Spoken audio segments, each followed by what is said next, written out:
Everyone मु doctor संध्या संध्या homeo world को आपन को वेलकम करुच्ची।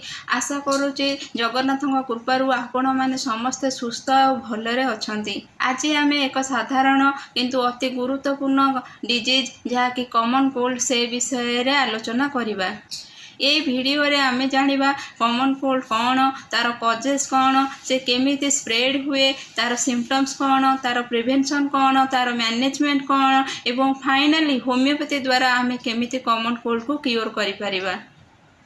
आसंतु ताले स्टार्ट करिबा। Common cold is a viral infection. It affect upper respiratory tract including nose, mouth and sinus. यह गोटे साधारण संक्रामक डिजीज भितर गोटे विदिन 1 वीक भितर समस्ते सुस्थ हो जाती, बट प्रॉपर्ली मैनेजमेंट न कले यहाँ बहुत कॉम्प्लिकेशन देखे जाए। एबे आसतु जानिबा तार कज कौन। कॉमन कोल्ड रो मुख्य कज होची viral infection, mainly rhino virus. एबे जानिबा ये केमिति स्प्रेड हुए। ये मेनली ड्रॉपलेट इन्फेक्शन द्वारा स्प्रेड हुए। इन्फेक्टेड पर्सन को काश और छींक माध्यम इन्फेक्टेड पर्सन को सहित डायरेक्ट कांटेक्ट रे आसिले किंबा कंटामिनेशन सरफेस को छुईबा द्वारा जेमिति के मोबाइल फोन, टैबलेट, डोर जहाँ को भी छुई कि आमे जदि नाक आखि एसबुरे हाथ मारिबा ताहले एटा हमको स्प्रेड होता है। केउ मानको हाई रिस्क अच्छी, मेनली छोट पिला, वयस्क लोक जो मानकर इम्यूनिटी पावर कम आउ बेसी स्मोकिंग जो माने करती से मानकु एटा बेसी अफेक्ट करि। एबे जानिबा तार सिम्पटम्स विषय रे। मेनली इन्फेक्शन होबार गोटे रु 3 दिन भितर ही सबुतक लक्षण देखा जाए, जेमिति कि छींक होबा, काश होबा, नाकरू आखरू पानी बहिबा, बेले बेले नाक बंद हो जाए, सोर थ्रोट हो जाए, मुंड बिंधा होबा, माइल्ड फीवर रहिबा, बॉडी एक हेबा, आ बहुत वीकनेस लगे, आ एपेटाइट लॉस हो जाए। एबे जानिबा तार प्रिकॉशन विषय रे। कॉमन कोल्ड रू रक्षा पाइबा पाई काश एवं छिंकिबा समय रे निजर नाक और पाटी को रुमाल द्वारा कभर करंतु, सबु बेले मास्क पिंधंतु, हाथ को भल करी साबुन ने किंबा हैंड वॉश रे सफा करंतु, प्रॉपर रेस्ट नियंतु, हेल्दी डाइट खातु, निज बॉडी के पानी पी हाइड्रेट। एबे जानिबा केमिति आमे घरोई उपचार करिबा। जदि कॉमन कोल्ड होता है दिन को एटलिस्ट गोटे थर काढ़ा बनई के पियंतु, सब बेले उषुम पानी किंबा उषुम सूप करके पियंतु, प्रॉपर रेस्ट नियंतु। होमियोपैथी पेशेंट रो सिम्पटम्स अनुसार मेडिसिन दिया जाय थाए। आपन को गोटे रिक्वेस्ट कि आपन जेकोसी भी मेडिसिन नौचती आपन पाखरे थिबा होमियोपैथी डॉक्टर सहित कंसल्ट करके मेडिसिन खातु किंबा मो सहित कंसल्ट करके आपन मेडिसिन खाई परिबे। चलतु जानिबा होमियोपैथी द्वारा कॉमन कोल्ड को केमिति क्योर करिबा, सेथिबाई किछि आवश्यक होमियोपैथी मेडिसिन।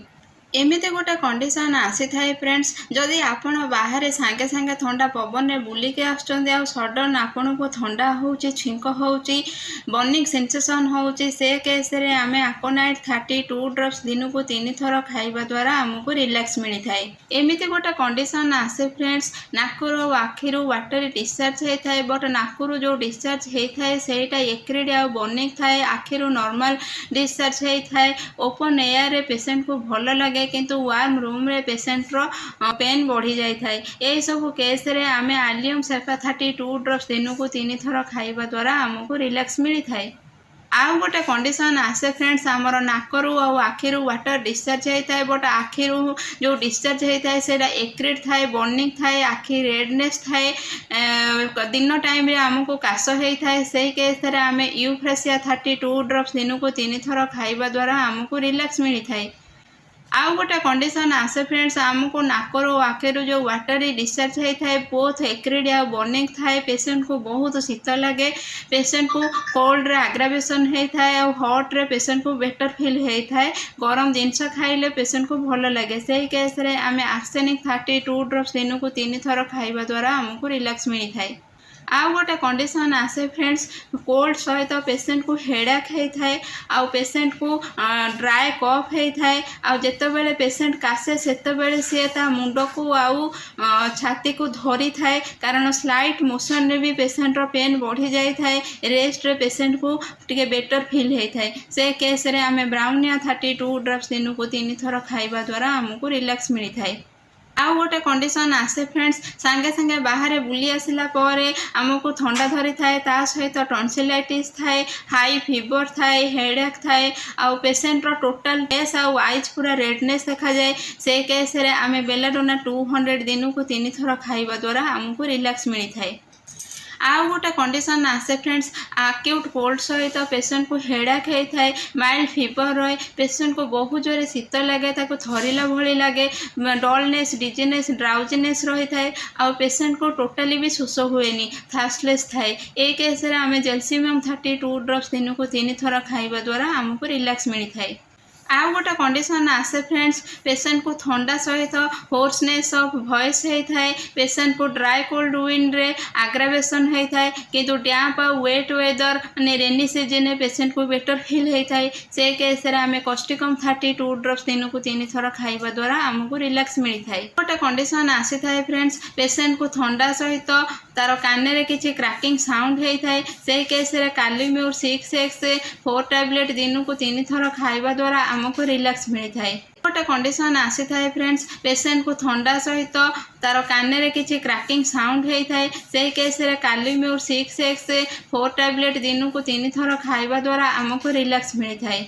आउ गोटे कंडीशन आसी थाए फ्रेंड्स ठंडा सहित साइनोसाइटिस थाए से केस रे आमे कालीबाइक्रोमियम 6x 4 टैबलेट दिन को 3 थर खाइबा द्वारा आमको रिलैक्स मिली थाए। आउ गोटे कंडीशन आसे फ्रेंड्स आमको ठंडा सहित स्नीजिंग होता है आमर टॉन्सिलाइटिस होता है सोर थ्रोट होता है आमर बोन रे बहुत पेन आउ सोरनेस थाए दरज थाए आउ पेन टा बढ़ी बढ़ी चले से केस रे आमे मॉक्सल 32 ड्रॉप्स दिन को 3 थर खाइबा द्वारा आमको रिलैक्स मिली थाए। आउ गोटे कंडीशन आसे फ्रेंड्स आमको ठंडा धरिबा सहित नाकरो आखिरू वाटरी डिस्चार्ज होता है आखि पूरा रेडनेस थाए से केस रे आमे सांबाडिला 32 ड्रॉप्स दिन को 3 थर खाइबा द्वारा रिलैक्स मिली थाए।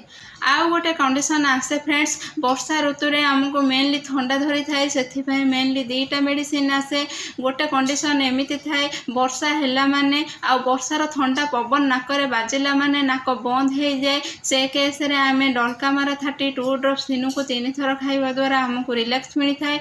आउ गोटे कंडीशन आसे फ्रेंड्स जदि वर्षा रे आपण भिजिकी आसुचंती तापरे सांगे सांगे आपण को ठंडा धरुची ता सहित स्नीजिंग होउची हेडेक होउची बॉडी पेन होउची फीवर रोची आउ ता सहित आपण को बहुत रेस्टलेस लागुची टिके रेस्ट नेले आपणकर पेन बढ़ी चली टिके चलाचली कले आपण को भल लगुची से केस रे आमे रस्टॉक्स 202 ड्रॉप्स दिन को 3 थर खाइबा द्वारा आमको रिलैक्स मिली थाए। आशा करूची आजिर भिडियोटी आपणक पई बहुत हेल्पफुल होइथिबो जदि भिडियोटी आपणक भल लागि थाए ताले please like share and subscribe करंतु आ पाखरे थिबा बेल आइकन को दबाई दियंतु ताले फास्ट वीडियो बनिबो फास्ट आपण देखि परिबे।